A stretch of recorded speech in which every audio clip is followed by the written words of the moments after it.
El secret per fer uns bons xurros està en la farina i en l'oli. Si fa molt de fred, doncs potser la farina necessita menys aigua. Si fa una mica de calor, la farina agafa força i necessita una mica més. Fer la pasta és el punt de fer-los bé.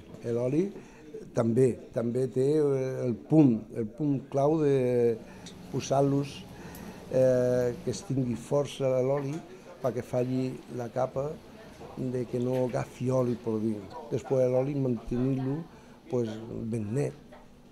El Manuel domina el secret de fer un bon xurro, ja que fa més de 40 anys que està al capdavant d'aquesta xurreria del barri gòtic.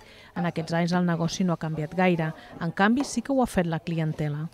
La clientela en l'any 70 era aproximadament la gent que anava a treballar i venia de treballar.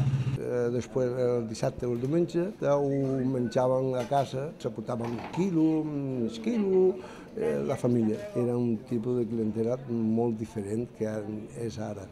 Vam fer una entrevista a la televisió de Corea. Des que vam fer l'entrevista, que venen molts coreans que no han vist i tot això i volen saber què són xurros. En pocs dies el Manuel es jubilarà, però deixarà la xurreria en bones mans. El seu fill serà l'encarregat de continuar el negoci familiar.